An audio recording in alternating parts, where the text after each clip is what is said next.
முக்கிய செய்திகள். ஐரோப்பிய நாடுகளுடன் இந்தியாவின் தடையற்ற வர்த்தக ஒப்பந்தம் நாளை முதல் அமலுக்கு வருவதாக மத்திய அரசு அறிவிப்பு. வெளிநாட்டில் தயாரிக்கப்பட்ட திரைப்படங்களுக்கு 100% வரி விதித்தார் ட்ரம்ப். தமிழ், ஹிந்தி படங்களை அமெரிக்காவில் வெளியிடுவதில் புதிய சிக்கல். பீகாரில் வாக்கு திருட்டை நம்பியே பாஜக உள்ளதாக காங்கிரஸ் தாக்கு. 160 தொகுதிகளுக்கு மேல் வெற்றி பெறுவோம் என அமித்ஷா கூறியதற்கு பதிலடி. கரூரில் 41 பேர் பலியான சம்பவத்தில் தவேக மாவட்ட செயலாளர் கைது. மற்ற நிர்வாகிகளையும் கைது செய்ய போலீசார் தீவிரம். காசா போர் நிறுத்தம் தொடர்பான ட்ரம்ப் திட்டத்தை ஏற்றார் நெதன்யாகு. இஸ்ரேல் படிப்படியாக படைகளை வாபஸ் பெறும் என அறிவிப்பு.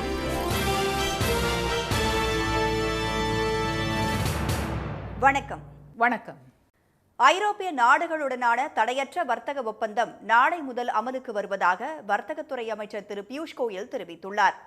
அமெரிக்க அதிபராக 2வது முறையாக பொறுப்பேற்றிருக்கும் ட்ரம்ப் உலக நாடுகள் அனைத்தின் மீதும் வரி விதித்து வருகிறார். அமெரிக்காவிற்கு ஏற்றுமதி செய்யப்படும் இந்திய பொருட்களுக்கு 25% வரி விதித்துள்ள ட்ரம்ப் ரஷ்யாவிலிருந்து கச்சா எண்ணெய் வாங்குவதற்காக கூடுதலாக 25% அபராத வரியும் விதித்துள்ளார். அமெரிக்காவின் இந்த 50% வரி விதிப்பு இந்திய தொழில்துறையினரிடையே அதிர்ச்சியை ஏற்படுத்திய நிலையில் இந்த விவகாரத்திற்கு தீர்வு காண்பது தொடர்பாக அமெரிக்க அதிகாரிகளுடன் ஒருபுறம் பேச்சு நடத்தி கொண்டே மறுபுறம் மாற்று வழிகளையும் இந்தியா பரிசீலித்து வருகிறது. இதன் ஒரு பகுதியாக ஐரோப்பிய நாடுகளுடன் பேச்சு நடத்தி வந்த வர்த்தகத்துறை அதிகாரிகள் ஐஸ்லாந்து, லிக்டன்ஸ்டைன், நார்வே, சுவிட்சர்லாந்து ஆகிய நாடுகளுடனான தடையற்ற வர்த்தக ஒப்பந்தத்தை இறுதி செய்துள்ளனர். இந்த வர்த்தக ஒப்பந்தம் நாளை முதல் அமலுக்கு வருவதாக திரு பியூஷ் கோயல் தெரிவித்துள்ளார். உத்தரப்பிரதேச மாநிலம் நொய்டாவில் நடைபெற்று வரும் சர்வதேச கண்காட்சியில் நேற்று உரையாற்றிய அவர், வளர்ச்சியடைந்த நாடுகள் இந்தியாவுடன் தடையற்ற வர்த்தக ஒப்பந்தத்தில் கையெழுத்திட ஆர்வமுடன் உள்ளதாக கூறினார். ஐக்கிய அரபு எமிரேட்ஸ், ஆஸ்திரேலியா, இங்கிலாந்து நாடுகளுடனான தடையற்ற வர்த்தக ஒப்பந்தம் ஏற்கனவே இறுதி செய்யப்பட்டுள்ளதாகவும் திரு பியூஷ் கோயல் சுட்டிக்காட்டினார். அமெரிக்கா, ஐரோப்பிய யூனியன், நியூசிலாந்து, ஓமன், பெரு, சிலி ஆகிய நாடுகளுடனும் தடையற்ற வர்த்தக ஒப்பந்தம் தொடர்பான பேச்சு நடைபெற்று வருவதாகவும் அவர் தெரிவித்தார். அதேபோல் கத்தார், பஹ்ரைன் ஆகிய நாடுகளும் இந்தியாவுடன் தடையற்ற வர்த்தக உறவை மேற்கொள்ள விருப்பம் தெரிவித்திருப்பதாகவும் திரு பியூஷ் கோயல் மேலும் கூறினார். அமெரிக்காவுக்கு வெளியே தயாரிக்கப்படும் அனைத்து திரைப்படங்களுக்கும் 100% வரி விதிப்பதாக அதிபர் ட்ரம்ப் அறிவித்துள்ளார். ட்ரம்ப் 2வது முறையாக அதிபராக பதவியேற்றது முதல் இந்தியா, சீனா உள்ளிட்ட பல்வேறு நாடுகளுக்கு அதிக அளவில் வரிகளை விதித்து வருகிறார். இந்தியாவிலிருந்து அமெரிக்காவுக்கு இறக்குமதி செய்யப்படும் பொருட்களுக்கு முதலில் 25% வரி விதித்த ட்ரம்ப் ரஷ்யாவிலிருந்து கச்சா எண்ணெய் வாங்குவதால் கூடுதலாக 25% என மொத்தம் 50% வரி விதித்துள்ளார். புதிய வரி கடந்த மாதம் 27ஆம் தேதி முதல் அமலுக்கு வந்துள்ள நிலையில் ஐரோப்பிய நாடுகள் உள்ளிட்ட உலகின் பல்வேறு நாடுகளில் புதிய சந்தைகளை உருவாக்கவும் ஒப்பந்தங்களை மேற்கொள்ளவும் இந்தியா நடவடிக்கை எடுத்து வருகிறது. இந்தியா, அமெரிக்கா இடையே இதுவரை 5 சுற்று பேச்சுவார்த்தைகள் நடைபெற்ற நிலையில் வேளாண்மை மற்றும் பால் பொருட்களுக்கான சந்தையை திறந்துவிட இந்தியா மறுப்பதால் வரி குறைப்பு தொடர்பாக எந்த உடன்பாடும் எட்டப்படவில்லை. இந்நிலையில் அமெரிக்காவுக்கு வெளியே தயாரிக்கப்படும் அனைத்து திரைப்படங்களுக்கும் 100% வரி விதிப்பதாக தனது ட்ரூத் சோஷியல் வலைதளத்தில் ட்ரம்ப் திடீரென அறிவித்திருப்பது திரையுலகினரிடையே பரபரப்பை ஏற்படுத்தியுள்ளது. குழந்தையிடமிருந்து மிட்டாயை திருடுவதைப் போல் மற்ற நாடுகள் அமெரிக்காவின் திரைப்பட தயாரிப்பு தொழிலை திருடி வருவதாக விமர்சித்துள்ள ட்ரம்ப், இந்த முடிவுற்ற நீண்டகால பிரச்சனையை தீர்க்க வெளிநாட்டில் தயாரிக்கப்பட்டு அமெரிக்காவில் திரையிடப்படும் அனைத்து திரைப்படங்களுக்கும் 100% வரி விதிப்பதாக அறிவித்துள்ளார். ஹாலிவுட் நகரம் அமைந்துள்ள கலிபோர்னியா மாகாணத்தின் ஆளுநர் திறமையற்றவராக உள்ளதால் அமெரிக்க திரைப்படத்துறை கடுமையாக பாதிக்கப்பட்டுள்ளதாகவும் அவர் குற்றம் சாட்டியுள்ளார். ஹாலிவுட் படங்கள் வெளிநாடுகளில் தயாரிக்கப்படுவதை தடுக்கவும் அமெரிக்காவில் திரையிடப்படும் வெளிநாட்டு திரைப்படங்களை கட்டுப்படுத்தவும் ட்ரம்ப் இந்த வரிகளை அமல்படுத்தியுள்ளதாக கூறப்படுகிறது. இதற்கு பதிலடியாக அமெரிக்க திரைப்படங்களுக்கு எதிரான நடவடிக்கைகளை பிற நாடுகள் எடுத்தால் ஹாலிவுட் சர்வதேச சந்தையை இழக்கும் என ஹாலிவுட் திரைப்பட தயாரிப்பாளர்கள் மற்றும் விநியோகஸ்தர்கள் கவலை தெரிவித்துள்ளனர். அமெரிக்காவில் தமிழ், தெலுங்கு, இந்தி உள்ளிட்ட இந்திய திரைப்படங்களுக்கு பெரும் வரவேற்பும் லாபம் தரும் தனி சந்தையும் உள்ள நிலையில் ட்ரம்பின் அறிவிப்பு இந்திய திரைப்பட வர்த்தகத்தையும் கடுமையாக பாதிக்கும் சூழல் உருவாகியுள்ளது. வாக்கு திருட்டை நம்பியே பீகாரில் 160 தொகுதிகளுக்கு மேல் பாஜக கூட்டணி வெற்றி பெறும் என மத்திய அமைச்சர் திரு அமித்ஷா கூறியிருப்பதாக காங்கிரஸ் பொதுச் செயலாளர் திரு ஜெய்ராம் ரமேஷ் விமர்சனம் செய்துள்ளார். பீகார் சட்டப்பேரவை தேர்தல் இந்த ஆண்டு இறுதியில் நடைபெறவுள்ள நிலையில் கடந்த ஜூலை மாதம் சிறப்பு தீவிர திருத்தம் மேற்கொள்ளப்பட்டு வரைவு வாக்காளர் பட்டியல் வெளியிடப்பட்டது. இதில் 65 லட்சம் வாக்காளர்களின் பெயர்கள் விடுபட்டுள்ளதாக காங்கிரஸ், ராஷ்டிரிய ஜனதா தளம் உள்ளிட்ட கட்சிகள் குற்றம் சாட்டின. வாக்காளர் பட்டியல் மோசடிகளை மக்களவை எதிர்க்கட்சித் தலைவர் திரு ராகுல் காந்தி சமீபத்தில் ஆதாரங்களுடன் அமல்படுத்தினார். இந்நிலையில் தமது எக்ஸ் வலைதளத்தில் திரு ஜெய்ராம் ரமேஷ் வெளியிட்டுள்ள பதிவில், விசி என்ற சொல் கல்வித்துறையில் துணைவேந்தர், தொழில்துறையில் மூலதனம், ராணுவத்தில் வீர சக்ரா விருது ஆகியவற்றை குறிப்பதாகவும், ஆனால் அரசியலில் அது வாக்கு திருட்டை குறிப்பதாகவும் விமர்சனம் செய்துள்ளார். பீகாரில் அதற்கான இலக்கை பாஜக வெளிப்படுத்தி உள்ளதாகவும் 160 தொகுதிகளுக்கு மேல் பாஜக கூட்டணி வெற்றி பெறும் என மத்திய உள்துறை அமைச்சர் திரு அமித்ஷா நம்பிக்கையுடன் கூறியிருப்பதாகவும் திரு ஜெய்ராம் ரமேஷ் விமர்சனம் செய்துள்ளார். ஆனால் அரசியல் ரீதியாக மிகவும் விழிப்புணர்வு கொண்ட பீகார் மக்கள் இந்த சூழ்ச்சிகளை தோற்கடித்து பாஜகவுக்கு தக்க பாடம் புகட்டுவார்கள் என்றும், காங்கிரஸ் அங்கம் வகிக்கும் மகா கூட்டணி பீகாரில் நிச்சயம் வெற்றி பெறும் என்றும் குறிப்பிட்டுள்ளார். இதன் மூலம் மத்திய பாஜக அரசு முதல் அதிர்வை உணரும் என்றும் திரு ஜெய்ராம் ரமேஷ் தெரிவித்துள்ளார். காங்கிரஸ், ராஷ்டிரிய ஜனதா தளம் கட்சிகள் ஊடுருவல்காரர்களை வாக்காளர்களாக மாற்ற முயற்சிப்பதாக கடந்த 27ஆம் தேதி குற்றம் சாட்டிய திரு அமித்ஷா, அதனை மீறி தனி பெரும்பான்மையுடன் பாஜக கூட்டணி 160 தொகுதிகளுக்கு மேல் வெல்லும் என்றும் கூறியிருந்தார். இந்நிலையில் அவரது பேச்சுக்கு காங்கிரஸ் பொதுச் செயலாளர் திரு ஜெய்ராம் ரமேஷ் காட்டமாக விமர்சனம் செய்துள்ளது பீகார் அரசியலில் பரபரப்பை ஏற்படுத்தியுள்ளது. கரூரில் கூட்ட நெரிசலில் சிக்கி 41 பேர் உயிரிழந்தது தொடர்பான வழக்கில் தாவேகா மாவட்ட செயலாளர் மதியழகன் கைது செய்யப்பட்டுள்ளார். தாவேகா தலைவர் திரு விஜய் கரூரில் கடந்த சனிக்கிழமை பிரச்சாரம் செய்தபோது திடீரென ஏற்பட்ட நெரிசலில் சிக்கி 41 பேர் பலியானது நாடு முழுவதும் பெரும் அதிர்ச்சியை ஏற்படுத்தியது. இந்த சம்பவம் தொடர்பாக அக்கட்சியின் பொதுச் செயலாளர் புசி ஆனந்த், இணைச் செயலாளர் நிர்மல்குமார், கரூர் மேற்கு மாவட்ட செயலாளர் மதியழகன் உள்ளிட்டோர் மீது மரணம் விளைவித்தல், ஆபத்தை விளைவிக்கும் செயலில் ஈடுபடுதல், கொலை முயற்சி உள்ளிட்ட 5 பிரிவுகளின் கீழ் வழக்கு பதிவு செய்யப்பட்டிருந்தது. இதில் முதல் குற்றவாளியாக குறிப்பிடப்பட்டிருந்த தாவேகா கரூர் மேற்கு மாவட்ட செயலாளர் மதியழகன் தலைமறைவானதாக தகவல்கள் பரவிய நிலையில் திண்டுக்கல் மாவட்டம் குஜிலியம்பாறையில் கட்சி நிர்வாகி ஒருவர் வீட்டில் பதுங்கியிருந்த மதியழகனை தனிப்படை போலீசார் நேற்றிரவு கைது செய்தனர். அவரிடம் போலீசார் தொடர்ந்து விசாரணை நடத்தி வருகின்றனர். இதேபோல் முதல் தகவல் அறிக்கையில் இடம்பெற்றுள்ள மற்ற நிர்வாகிகளையும் கைது செய்ய போலீசார் நடவடிக்கை மேற்கொண்டுள்ளனர். இதனிடையே ஓய்வு பெற்ற நீதிபதி திருமதி அருணா ஜெகதீசன் தலைமையிலான ஒருநபர் விசாரணை ஆணையம் நேற்று 2வது நாளாக கரூரில் விசாரணை நடத்தியது. காசா போர் நிறுத்தம் தொடர்பாக அமெரிக்கா முன்வைத்த அமைதி திட்டத்தை இஸ்ரேல் ஏற்றுக்கொண்டுள்ளதாக அதிபர் ட்ரம்ப் தெரிவித்துள்ளார். 2023ஆம் ஆண்டு அக்டோபர் 7ஆம் தேதி இஸ்ரேலுக்குள் புகுந்து பாலஸ்தீனத்தின் ஹமாஸ் இயக்கத்தினர் நடத்திய தாக்குதலில் 1200 பேர் கொல்லப்பட்டனர். இதையடுத்து இஸ்ரேல் ஹமாஸ் இடையே 2 ஆண்டுகளாக மோதல் நீடித்து வரும் நிலையில் காசாவில் இதுவரை 66,000க்கும் மேற்பட்டோர் உயிரிழந்துள்ளனர். இந்நிலையில் போர் நிறுத்தத்திற்கு ட்ரம்ப் முயற்சி மேற்கொண்ட நிலையில் நேற்று வெள்ளை மாளிகையில் அவரை இஸ்ரேல் அதிபர் பெஞ்சமின் நெத்தன்யாகு சந்தித்து பேச்சுவார்த்தை நடத்தினார்.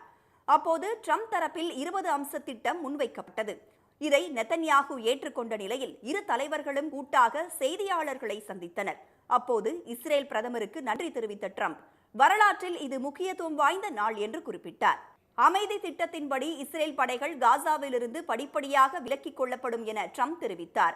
ஹமாஸ் இயக்கத்தினர் ஒப்புதல் அளித்தால் தமது திட்டம் செயல்படுத்தப்படும் என்றும், ஏற்றுக்கொள்ளாவிட்டால் அவர்களை அடிக்க இஸ்ரேலுக்கு அமெரிக்கா உதவிகரமாக இருக்கும் என்றும் ட்ரம்ப் எச்சரித்தார். ட்ரம்பின் திட்டங்களில் முக்கியமாக தற்காலிக சர்வதேச கண்காணிப்பு படையை காசாவில் நிறுத்துதல், அமெரிக்காவின் வழிகாட்டுதலில் புதிய இடைக்கால நிர்வாகத்தை அமைத்தல், இஸ்ரேலிய பிணைய கைதிகளை ஹமாஸ் உடனடியாக விடுவித்தல் ஆகியவையும் அடங்கும் என்பது குறிப்பிடத்தக்கது.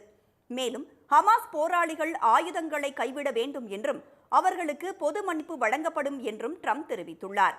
தனது அமைதி திட்டத்தின்படி பாலஸ்தீனர்கள் காசாவிலிருந்து வெளியேற நிர்பந்திக்கப்பட மாட்டார்கள் என்றும் ட்ரம்ப் உறுதியளித்துள்ளார்.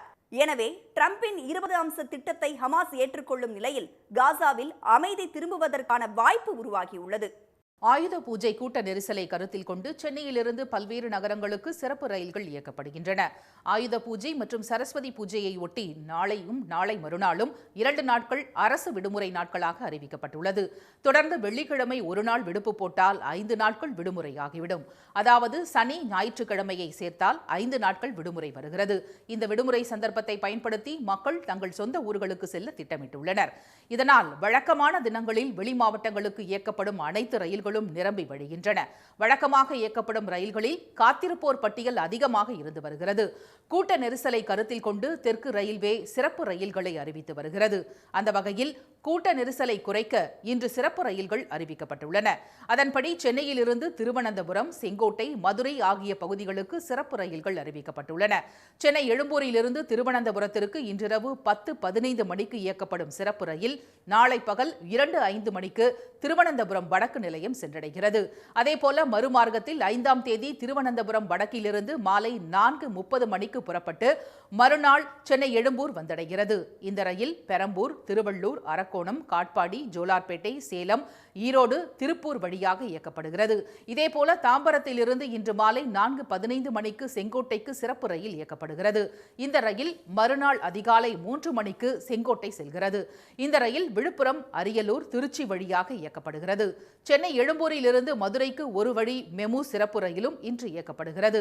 இந்த ரயில் இரவு 11:45 மணிக்கு எழும்பூரிலிருந்து புறப்பட்டு சிதம்பரம், சீர்காழி, மயிலாடுதுறை, கும்பகோணம் வழியாக நாளை காலை 10:15 மணிக்கு மதுரை சென்றடைகிறது. மயிலாடுதுறை மாவட்டத்தில் நெல் கொள்முதல் செய்யப்படாததால் பல ஆயிரம் நெல் மூட்டைகள் தேக்கமடைந்து விற்பனை செய்ய முடியாமல் விவசாயிகள் தவிப்புக்கு உள்ளாகியுள்ளனர். மயிலாடுதுறை மற்றும் சுற்றுவட்டார பகுதிகளில் குறுவை நெல் சாகுபடி செய்த விவசாயிகள் தாங்கள் விளைவித்த நெல்லை கொள்முதல் நிலையங்களில் அடுக்கி வைத்துள்ளனர். இதில் ஏராளமான நெல் மூட்டைகள் மழையில் நனைந்து ஈரப்பதம் அதிகரித்துள்ளன. இதனால் பாதிக்கப்பட்ட விவசாயிகள் பெரும் தவிப்புக்குள்ளாகியுள்ளனர். செருதையூர் கொள்முதல் நிலையங்களில் தேக்கமடைந்துள்ள நெல் மூட்டைகளை தங்கு தடையின்றி கொள்முதல் செய்ய நடவடிக்கை எடுக்குமாறு மாவட்ட ஆட்சியர் ஸ்ரீகாந்தியிடம் விவசாயிகள் மனு அளித்துள்ளனர். ஒரு மாசத்துக்கு மேலாக நாங்க அடுக்கி வச்ச நெல் மூட்டை கிட்டத்தட்ட ஒரு குவியலுக்கு 150ல இருந்து 175 மூட்டை 200 மூட்டை வரலாம் இருக்கு. ஒரு குவியலுக்கு குறைச்சலா 20ல இருந்து 30 மூட்டைகள் வரலாம். அப்படியே நாத்தாவே போயிடுச்சு. டெய்லி நெல் டிபிசில எடுக்கிறாங்க. எவ்வளவு எடுக்கிறாங்கன்னு கேட்டீங்கன்னா 300 சிப்பா, 1000 சிப்பா எடுக்கிறதுக்கு லிமிட் இருக்கு. இருந்த போதெல்லாம் அவங்க எடுக்கிறது 300, 400, 500 இதை தாண்டதே கிடையாது. மயிலாடுதுறையில் 100க்கும் மேற்பட்ட நெல் கொள்முதல் நிலையங்களில் இதே நிலை நீடிப்பதால் விவசாயிகள் கவலை தெரிவித்துள்ளனர். பிரச்சினைக்கு தீர்வு காண மாவட்ட நிர்வாகம் நடவடிக்கை எடுக்க வேண்டும் என்றும் அவர்கள் வலியுறுத்தினர். திருப்பூர் மாவட்டம் அவிநாசி அருகே மறைமுக ஏலத்திற்கு எதிர்ப்பு தெரிவித்து நிலக்கடலை விவசாயிகள் தர்ணா போராட்டம் நடத்தினர். சேயூரில் தமிழ்நாடு அரசின் ஒழுங்குமுறை விற்பனை கூடம் பல ஆண்டுகளாக செயல்பட்டு வருகிறது. இங்கு அவிநாசி, பொங்கலூர், புளியம்பட்டி மற்றும் சுற்றுவட்டார பகுதி விவசாயிகள் நிலக்கடலையை விற்பனைக்கு கொண்டு வருகின்றனர். அங்குள்ள சேமிப்பு கிடங்குகளில் நிலக்கடலையை சேமித்து வைத்து வாரந்தோறும் திங்கட்கிழமைகளில் நடைபெறும் ஏலத்தில் அவர்கள் பங்கேற்கின்றனர். இந்நிலையில் நிலக்கடலை மறைமுக ஏலத்திற்கு எதிர்ப்பு தெரிவித்து விவசாயிகள் திடீர் தர்ணா போராட்டத்தில் ஈடுபட்டனர். இதனால் ஏலம் விடும் பணி சுமார் 4 மணி நேரத்துக்கும் மேலாக நிறுத்தி வைக்கப்பட்டது. வாரந்தோறும் நிலக்கடலையை பகிரங்க ஏலத்தில் விட அரசு நடவடிக்கை எடுக்க வேண்டும் என்றும் விவசாயிகள் வலியுறுத்தியுள்ளனர். இதனையடுத்து ஒழுங்குமுறை விற்பனை கூட மேற்பார்வையாளர் நடத்திய சமரச பேச்சுவார்த்தைக்கு பிறகு ஏலத்தில் பங்கேற்க விவசாயிகள் சம்மதம் தெரிவித்தனர். ஆயுத பூஜை பண்டிகை நாளை கொண்டாடப்படுவதை ஒட்டி திண்டுக்கல் மாவட்டம் வத்தலகுண்டுவில் வாழைத்தார்கள் விற்பனைக்கு குவிந்துள்ளன. வாரம் 2 முறை செயல்படும் வத்தலகுண்டு வாழைத்தார் சந்தைக்கு கரூர், தேனி, திண்டுக்கல் மாவட்டங்களில் விளைவிக்கப்படும் வாழைத்தார்கள் விற்பனைக்காக கொண்டு வரப்படுகின்றன. இந்நிலையில் நாளை ஆயுத பூஜை என்பதால் தேவை அதிகரித்து வாழைத்தார்கள் விற்பனைக்கு குவிந்துள்ளன. செவ்வாழைத்தார் ஒன்று 500 ரூபாய் முதல் 1400 ரூபாய் வரைக்கும், கற்பூரவல்லித்தார் 250 ரூபாய் முதல் 700 ரூபாய் வரைக்கும் விற்பனையானது. வாழைத்தாரை வியாபாரிகள் போட்டி போட்டுக்கொண்டு ஏலத்தில் எடுத்ததால் விவசாயிகள் மகிழ்ச்சி அடைந்தனர். ஆயுத பூஜையை முன்னிட்டு வாழைத்தார் அதிக வரத்து வந்திருக்குங்க. இதனால் பார்த்தீங்கன்னா கற்பூரவல்லி 250லேருந்து 700, பூவன் 300லேருந்து 600, நாடு 300லேருந்து 600, செவ்வாழை 500லேருந்து 1400 நல்ல விலை கிடைச்சிருக்குங்க. வாழைத்தார் மட்டுமல்லாது பொரி, பழங்கள் உள்ளிட்ட பூஜை பொருட்களின் விற்பனையும் சூடுபிடித்துள்ளது. இதேபோல சென்னை கோயம்பேட்டில் அமைக்கப்பட்டுள்ள ஆயுத பூஜை சிறப்பு சந்தையிலும் வியாபாரம் களை கட்டியது. திருச்செந்தூர் அருகே குலசை தசரா திருவிழா களை கட்டியுள்ள நிலையில் பல்வேறு வேடங்கள் தரித்து வித்தியாசமான முறையில் நேர்த்திக்கடன் செலுத்தும் வழக்கம் வெளிநாட்டு பக்தர்களின் கவனத்தை ஈர்த்துள்ளது. பிரசித்தி பெற்ற குலசேகரன்பட்டினம் முத்தாரம்மன் கோவில் தசரா திருவிழா கடந்த 23ஆம் தேதி கொடியேற்றத்துடன் தொடங்கி நடைபெற்று வருகிறது. மைசூர் சாமுண்டீஸ்வரி அம்மன் கோயிலுக்கு அடுத்ததாக தூத்துக்குடி மாவட்டம் குலசேகரன்பட்டினம் தசரா விழா மிகச் சிறப்பாக கொண்டாடப்படுகிறது. ஆண்டுதோறும் 10 நாட்கள் நடைபெறும் குலசை தசரா திருவிழாவை காண உள்ளூர், வெளியூர் மட்டுமல்லாது வெளிநாடுகளிலிருந்தும் பக்தர்கள் வருகை தருகின்றனர். அங்கு பல்வேறு வேடங்கள் அணிந்து அம்மனை ஊர்வலமாக காணச் சென்ற பக்தர்களை வியப்புடன் ரசித்த வெளிநாட்டினர் இசைக்கு ஏற்ப தங்கள் உடலை அசைத்து நடனமாடி புகைப்படமும் எடுத்து மகிழ்ந்தனர்.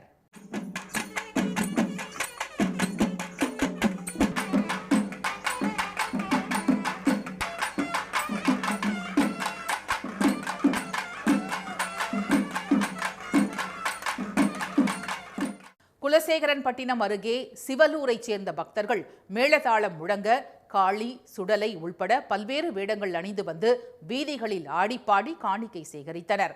திருவிழாவின் சிகர நிகழ்ச்சியான சூரசம்ஹார விழா வரும் 2ஆம் தேதி கோலாகலமாக நடைபெற உள்ளது. அன்றைய தினம் குலசையில் பல லட்சம் பக்தர்கள் பங்கேற்பார்கள் என எதிர்பார்க்கப்படுவதால் மாவட்ட நிர்வாகம் பலத்த பாதுகாப்பு ஏற்பாடுகளை செய்துள்ளது. 8 அணிகள் பங்கேற்கும் ICC மகளிர் ஒருநாள் உலகக்கோப்பை கிரிக்கெட் தொடர் இன்று தொடங்குகிறது. கவுஹாத்தியில் நடைபெறும் முதல் போட்டியில் இந்தியா, இலங்கை அணிகள் மோதுகின்றன. 13வது ICC மகளிர் ஒருநாள் உலகக்கோப்பை கிரிக்கெட் தொடரை இந்தியாவும் இலங்கையும் இணைந்து நடத்துகின்றன. இதில் நடப்பு சாம்பியன் ஆஸ்திரேலியா, இங்கிலாந்து, நியூசிலாந்து, தென்னாப்பிரிக்கா, பாகிஸ்தான், வங்கதேசம் உள்ளிட்ட 8 நாடுகள் பங்கேற்கின்றன. ஒவ்வொரு அணியும் மற்ற அணிகளுடன் தலா ஒரு முறை மோதும். லீக் சுற்றின் முடிவில் முதல் 4 இடங்களை பிடிக்கும் அணிகள் அரையிறுதிக்கு முன்னேறும். அதன்படி கவுஹாத்தியில் இன்று பிற்பகல் 3 மணிக்கு நடைபெறும் போட்டிக்காக இந்திய வீராங்கனைகள் வலைப்பயிற்சியில் ஈடுபட்டனர். போட்டிகள் அனைத்தும் இந்தியா மற்றும் இலங்கையில் நடைபெற உள்ள நிலையில் பாகிஸ்தான் அணி விளையாடும் அனைத்து போட்டிகளும் கொழும்புவில் நடைபெறுகின்றன. வங்கக்கடலில் நாளை புதிய காற்றழுத்த தாழ்வு பகுதி உருவாகலாம் என சென்னை வானிலை ஆய்வு மையம் தெரிவித்துள்ளது. கடந்த சில நாட்களாகவே தமிழகத்தின் பல்வேறு பகுதிகளில் மழை பெய்து வருகிறது. கடந்த 24 மணி நேரத்தில் அதிகபட்சமாக நீலகிரி மாவட்டம் பந்தலூரில் 4 சென்டிமீட்டர் மழை பதிவாகியுள்ளது. இதனிடையே தென்னிந்திய பகுதிகளின் மேல் மற்றும் வடக்கு அந்தமான் கடல் பகுதிகளில் வளிமண்டல மேலடுக்கு சுழற்சி நிலவுவதால் மத்திய வங்கக்கடல் பகுதியில் நாளை புதிய காற்றழுத்த தாழ்வு பகுதி உருவாக வாய்ப்புள்ளதாக வானிலை ஆய்வு மையம் தெரிவித்துள்ளது. தமிழ்நாடு, புதுச்சேரி மற்றும் காரைக்கால் பகுதிகளில் பலத்த தரைக்காற்றுடன் இன்று மழை பெய்யக்கூடும் என்றும் கணிக்கப்பட்டுள்ளது. மீண்டும் முக்கிய செய்திகள். ஐரோப்பிய நாடுகளுடனான தடையற்ற வர்த்தக ஒப்பந்தம் நாளை முதல் அமலுக்கு வருவதாக வர்த்தகத்துறை அமைச்சர் பியூஷ் கோயல் தெரிவித்துள்ளார். அமெரிக்காவுக்கு வெளியே தயாரிக்கப்படும் அனைத்து திரைப்படங்களுக்கும் 100% வரி விதிப்பதாக அதிபர் ட்ரம்ப் அறிவித்துள்ளார். வாக்கு திருட்டை நம்பியே பீகாரில் 160 தொகுதிகளுக்கு மேல் பாஜக கூட்டணி வெற்றி பெறும் என மத்திய அமைச்சர் அமித்ஷா கூறியிருப்பதாக காங்கிரஸ் பொதுச் செயலாளர் ஜெயராம் ரமேஷ் விமர்சித்துள்ளார். இத்துடன் இந்த செய்திகள் நிறைவடைந்தன. மீண்டும் சன் டிவியில் செய்திகள் மாலை 6 மணிக்கு. செய்திகளை உடனுக்குடன் தெரிந்து கொள்ள QR கோடை ஸ்கேன் செய்து சன் நியூஸ் வாட்ஸ்அப் சேனலில் இணைந்திருங்கள். வணக்கம்.